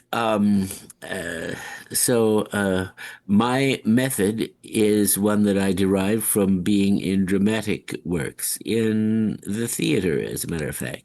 I'm sure many of you have had the same experience of being in some school play or other things. When you did that, you probably noticed that you learned everybody else's lines before your own. And that's because you hear them. You don't hear your own. You have to say them. But you learn the other ones too because you need to know your cues. You need to know where you come in. And so the result is that you pick it up without trying. And the best way to memorize something is to pick it up without trying, to pick it up just in passing. How is it that you know the words to popular songs that you hear on the radio? You know them because you have heard them often. And since you have, without any effort, by singing the song, you can, you know, recapitulate the lyrics. It's quite interesting, and one way you can speed up this process if you have to memorize something fast is to make a little recording on a tape recorder of what you want to memorize.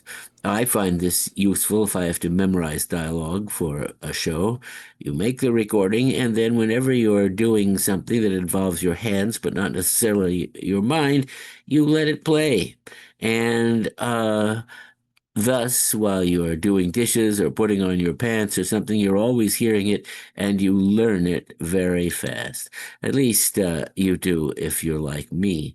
You have to have something of a musical memory. But I think we all do because we all, or most of us, enjoy music. That's interesting. I had wondered that myself. That was a question I had. Mhm. Well, that's a way to learn. Learn along a poem. Some, though, I learned simply by having them in my mind. By performing them. The story of Horatius at the Bridge in Macaulay's Lays of Ancient Rome, long Milton poems, Paradise Lost, various things. If you have interest in what you're saying, it's much easier to remember and retain in your memory. When I was in a play of Dr. Strangelove, I played the Russian ambassador, Ambassador Desadsky, who has a conversation on the phone with Premier Kissoff in Moscow. You may remember the setup. In order to rattle off the Russian in that side of the conversation and do it right, I recorded it on the tape recorder and listened to it, and I was able to do it. And yet it was tough because if you don't know what you're saying, or if you only generally know, it's not as easy as when it's in your own language and it describes things that you would normally say and think. Still, I got it to work at least part of the time, and when it didn't, I'm sure people didn't really know the difference. But there's nothing like authenticity. This is by Tennyson. Tears, idle tears, I know not what they mean.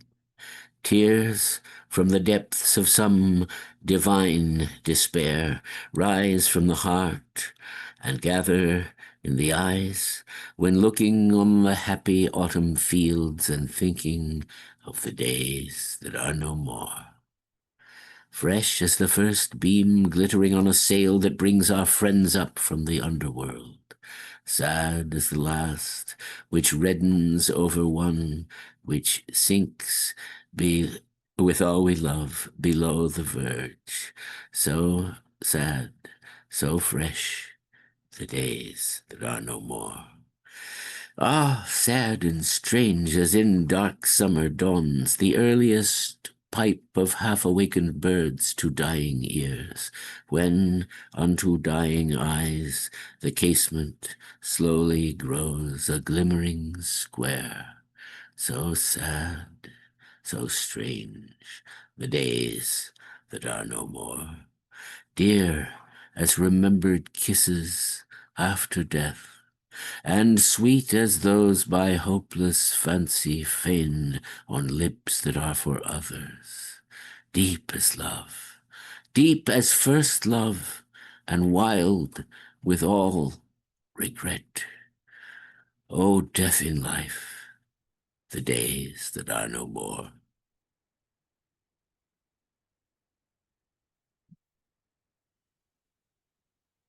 Beautiful, Dr. Hal. I have a question here. Oh, you know what? Before I go to the question, I should mention to the audience we are posting the link to the after show chat. So let me throw that over there now. May I bring your attention to the chat area where I'm going to paste that Right, message. it's at the bottom of your screen. You can hit it. It's right there. It is the But last don't thing hit that it was just posted. yet. No, Yes. don't. You hit it when you want to leave the warm circle of the Ask Dr. Hal show, the home I'm going to go to edition. all of us for a minute. There we are. That's right. We have much more show in store for you, dear audience. Don't hit that button just yet. And additionally, after the show ends, give us just a few minutes to switch platforms. We'll be over there momentarily. I try to warn Professor Gofflin when we're going to bring her on. But I was thinking about it. You could really ruin somebody if you caught them at the right minute. Well, I literally was just like, and then you're like, I'll bring you over. And I'm like, oh no. Well, I mean, that's okay. That's perfectly natural, but you don't want it to be like, rip. Oh! Right. Yeah, well, now you know why I keep my microphone muted. Right.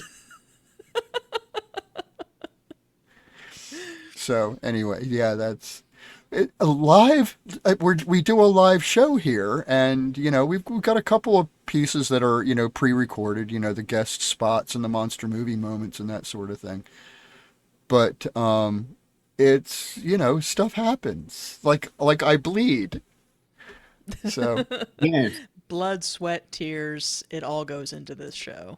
I mentioned this stuff, the bleed stop, and I was thinking about that too. And what was it that made me think that this was something to do with the political right? And it turns out that it is blurbed by Mike Lindell, the pillow dude. Oh, the pillow fellow. Yes. Did he bleed, or was he claiming to bleed? Well, I mean, He it's certainly bled money, and anyone who that's associates with Trump loses money. Yeah. That tends to happen, yeah. Yeah. So anyway, that's why I had said this was, I think, kind of certainly endorsed by someone who is kind of questionable repute. To me, my personal opinion. I find the pillow to be lumpy. Really? Not so great, eh? Not great. Not great. Sort of filled with little cubes of upholstery. It's Good not Lord, very I wonder what's in there.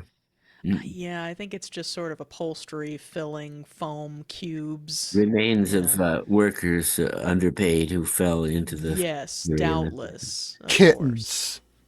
course. No. They fill them with kittens. Such kibitzing.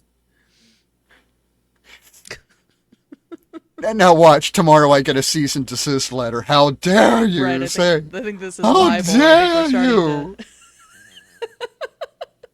I find the nerve somewhere, you can tell him. So no kittens were harmed in the making of these pillows, I assure you. I have Right. confidence as a true American patriot. Anyway, we have Puppies were shot in the making of these pillows. And we have what? questions. Would you like questions? Uh-huh. Yes, let's have some. I will take the next question, Professor Gofflin, but we will bring you back. All right. Very good. See you in a minute. All right. So, audience, chat after the show. Come on out and talk to the doctor directly. We'll have everything set up. Give us 5 minutes, to set everything up and make sure everything We'll is be cool. chatting. Yeah. Yeah, so let me go back over here to my screen. And now this is an $18 question. And speaking of Wow. our good friend, Mr. Trump, please note, closing a deep enough wound can provoke an abscess. Keep open clean with peroxide immediately. I think that may be advice to me. Mr. Trump seems to me to be obviously a rogue subgenius.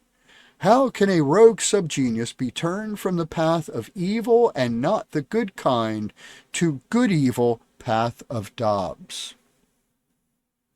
I'm afraid some are lost. Not all are saved. Even some subgeniuses will not be on the pleasure saucers if they are not fit to pick up. There is a necessity to be in the congregation of the Church of the Subgenius. We have no doctrine of in articulo mortis like the Catholic Church does, or the Southern Baptists of the Jack T. Chick stripe, where if you simply perform the magical mumbo jumbo, you can be evil as you want and then repent at the very last moment and then take your dying breath. Deathbed conversions and confessions used to be common because people thought, well, why not just make sure in case. But Mr. Trump does not look outside himself and isn't going to find inside himself the answer which other people might be able to claw back at the last moment.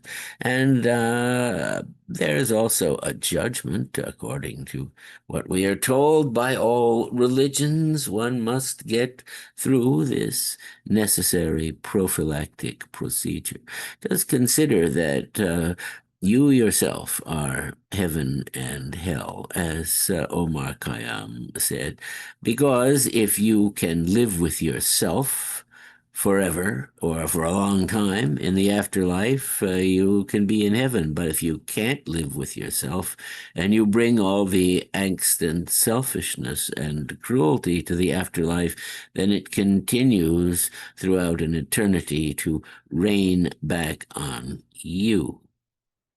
At any rate, this is what the Solons of many religions preach, and I dare say believe. This is a poem by Dylan Thomas called The Clown in the Moon. Oh, yes. My tears are like the quiet drift of petals from some magic rose, and all my grief flows from the rift of unremembered skies and snows. I think that if I touched the earth, it would crumble. It is so sad and beautiful, so tremulously like a dream.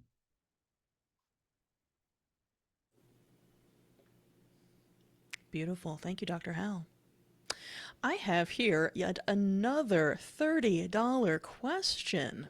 Wow. My goodness, such generosity, dear audience. Thank you. People are anxious to have them answered, apparently. I suppose so. It appears that way. This is from Reverend Couch Sloth, a recurring asker. And they ask, "Help, Dr. Hal. I have been tricked into playing a game of chess against death. Death appears to be attempting the Sicilian defense. What should my next move be?" Not to close off options. The time you spend looking at the chessboard and plotting strategy is always valuable. And it is possible in the case of any opponent, including this one, that being accustomed to winning always can make one careless and less skillful than otherwise. Upon this thin tissue, this spider web is your only hope. But they'll get you in the end, of course. All you can do is hope that he'll spare you over for another year.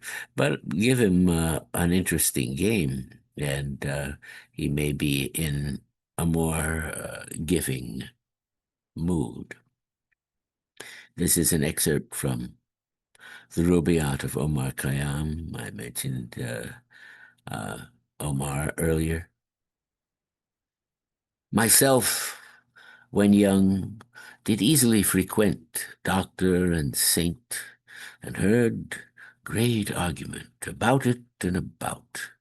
Yet evermore came out by the same door as in I went. With them the seed of wisdom did I sow, and with mine own hand wrought to make it grow. And this was all the harvest that I reaped. I came like water, and like wind I go into this universe, and why, not knowing, nor whence, like water willy-nilly flowing, and out of it as wind along the waste, I know not whither, willy-nilly blowing. What without asking whither hurried hence, and without asking either hurried whence? Ah, many a cup of this forbidden wine must drown the memory of that insolence. Up from earth's center through the seventh gate I rose, and on the throne of Saturn sate, and many a knot unraveled by the road, but not the master knot of human fate. There was the door to which I found no key. There was the veil through which I could not see. Some little talk a while of me and thee there was, and then no more of me and thee. Earth could not answer, nor the seas that mourn in flowing purple of their Lord forlorn, or rolling heaven with all his signs revealed or hidden by the sleeve of night and morn.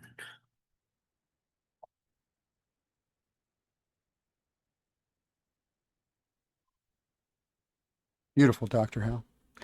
I have a question here from Dr. Penny. Oh, great. A great friend of the show. Hey, another question from Dr. Penny. This is a $5 question. Very good. What happens to Adele Blanc Sec after boarding the Titanic? I assume she gets off the boat, but that's the thing. The movie starts in the middle of her adventures, and it is assumed that she will continue to have such fantastic adventures, but we've only been privileged to look at a little slice of them. And when she's getting on the Titanic at the end, that is to follow a different thread of adventure, which unfortunately we never were permitted to follow because the movie is 10 years old and will not have a sequel. Maybe they'd make an animated version based on the comic strips that the original that the movie was originally based on. They were able to take the cartoonist Jacques Tardy in through the sets of Adele's room and other things, and he was charmed and delighted to find his drawings realized three-dimensionally, and that's the magic of the movie. Luc Besson, who made that movie as well as The Fifth Element and others, has made one this year, and it is another vampire movie, a Dracula film based on the original 1890s Bram Stoker novel. Interestingly enough, it features Christoph Waltz, not as a vampire, but he's prominently in the movie, and I'd be very interested in seeing it.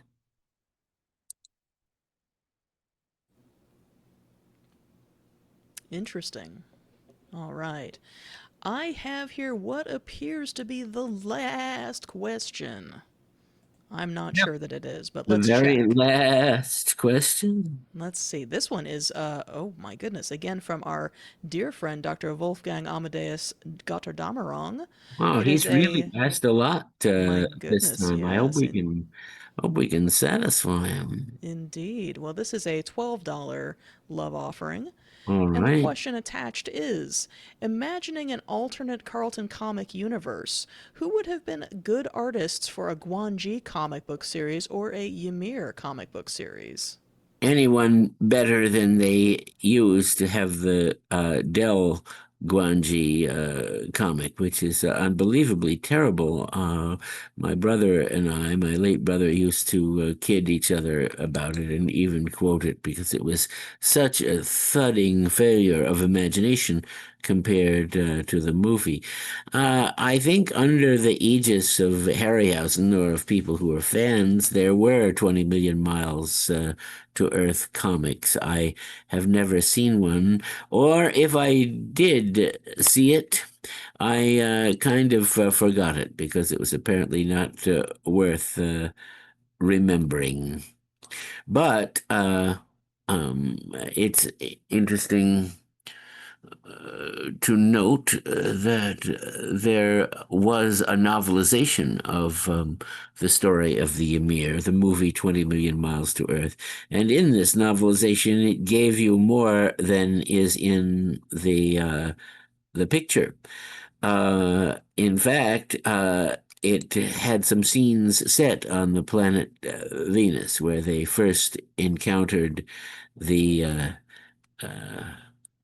creature known as the Ymir, and maybe it came from the egg that got knocked loose from the spaceship when it crashed in the movie came from the one that they encountered and promptly killed on the second planet from the sun, which is more than 20 million miles from Earth. And in the defense of the picture, it should be said that the announcement at the beginning says that humans, for the first time, traveled to a point more than 20 million miles to Earth. A Ymir comic would be fun. It could certainly be developed. I may not be right in saying I don't think there is one. In fact, there are, I believe, comics that somebody made, fan productions. I don't know if that's an answer or only musing about it. What can I say? Anyway, they are certainly worthy subjects for a comic. A strong protagonist is essential to tell any kind of a story. It's amazing how many writers don't really take time to consider that books must be about somebody, and stories must be about things that happen to people, and not so much about the angst of the author. But fashions change. Now, I am trying to remember the title of this poem, the title, yeah. Okay, a refusal to mourn the death by fire of a child in London by Dylan Thomas. Never until the mankind-making bird, beast, and flower, fathering and all humbling darkness tells with silence the last light breaking, and the still hour is come of the sea tumbling in harness. And I must enter again the round Zion of the water bead, and the synagogue of the ear of corn. Shall I let pray the shadow of a sound, or sow my salt seed in the least valley of sackcloth to mourn the majesty and burning of the child's death? I shall not murder the mankind of her, going with a grave truth, nor blaspheme down the stations of the breath with any further elegy of innocence and youth. Deep with the first dead lies London's daughter, robed in the long friends, the grains beyond age, the dark veins of her mother, secret by the unmourning water of the riding Thames. After the first death, there is no other.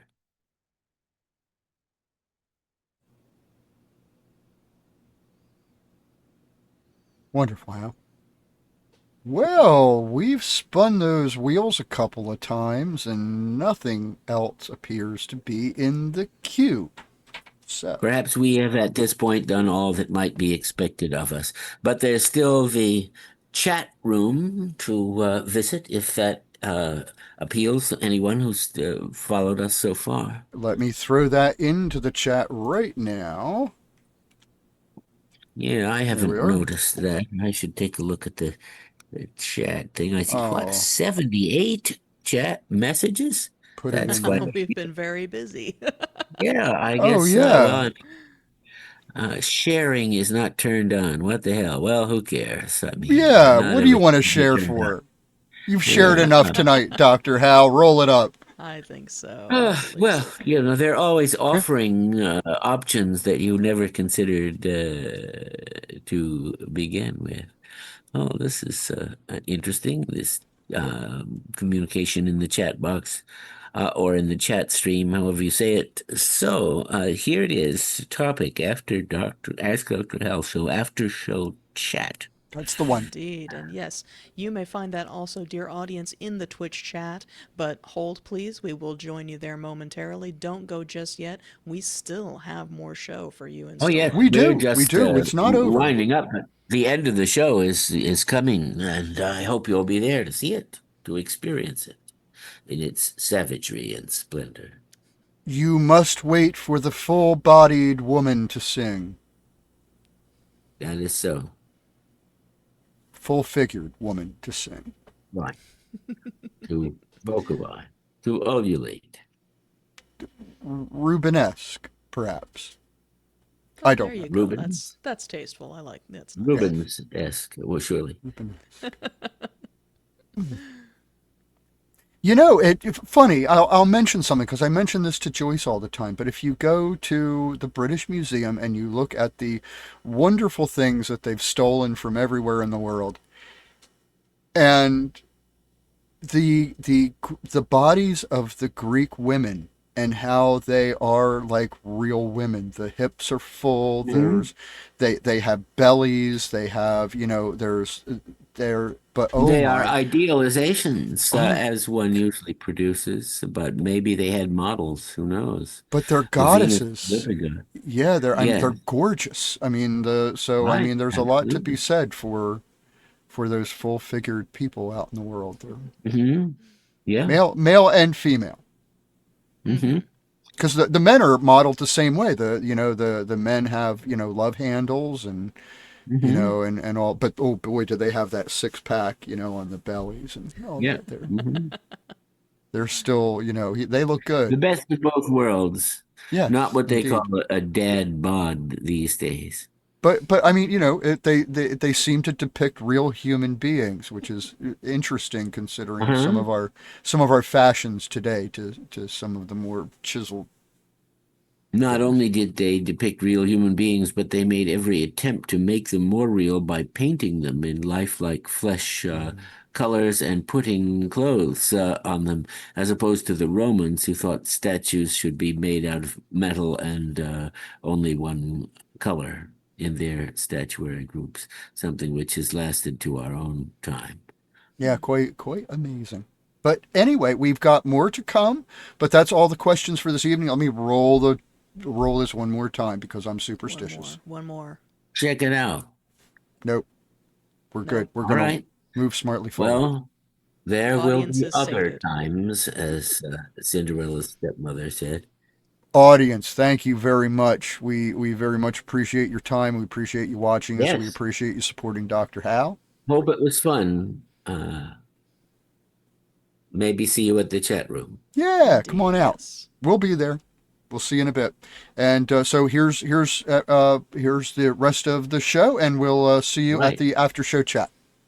Good Here night, comes the everybody. rest of the show. I'll watch it and go to the chat room at the very last breath of the show. One more thing. One more thing. Yeah. Just one more thing. Yeah. Just one more thing. Yeah. Just one more thing. Yeah. We will have this out on YouTube and archive.org a little later this week. So look for us about Tuesday or Wednesday for us to have it up there. So if there's things that you missed, that came in late, wanted to leave early, whatever, it'll be out there in a couple of days. So that's all I have. And here we go. All right. We'll see you in a bit. Take care, everyone. Good night, everybody. Back to the show. In the unlikely event that this is not 1998, we are planning a special Ask Dr. Hal Show Home Edition as a consolation for yet another delay in our date with the Pleasure Saucers. If we are still here, be sure to join us for a new live show Saturday, July 5th, 2025 at 9 p.m. Eastern, 6 p.m. Pacific, only on Twitch. Please visit our website at AskDrHalShow.com for more information on this, as well as where to find previous episodes. The doctor is making house calls.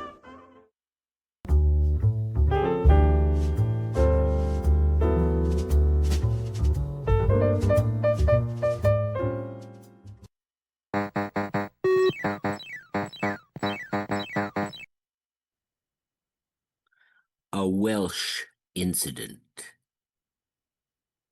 But that was nothing to the things that came out of the sea caves of Criccairth yonder.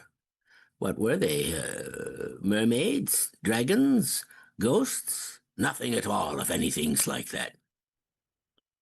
What were they then? All sorts of queer things.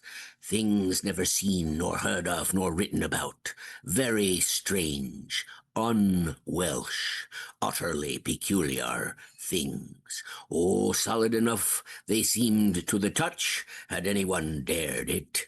Marvelous creation, all shapes and sizes, and no sizes. All new, each one perfectly unlike his neighbor, though all came moving slowly out together. Describe just one of them. I am unable. What were their colors?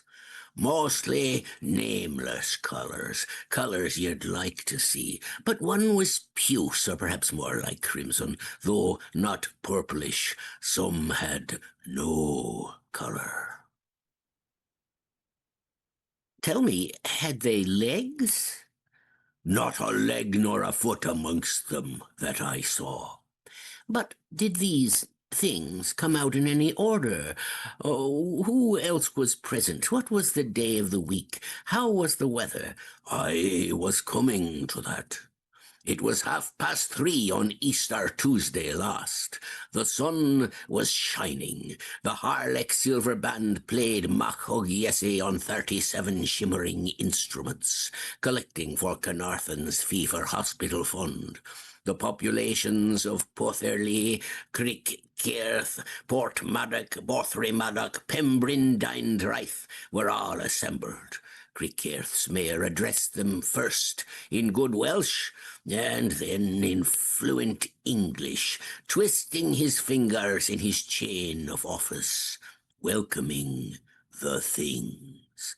They came out on the sand, not keeping time to the band, moving slowly seaward at a snail's pace, till at last the most unaccountable thing of all did something, recognizably a something. Well, what? It made a noise. A frightening noise? No. A musical noise? A sound of scuffling? No. But a very loud, respectable noise, like groaning to oneself in chapel just before the second psalm. What did the mayor do? I was coming to that. Robert Graves.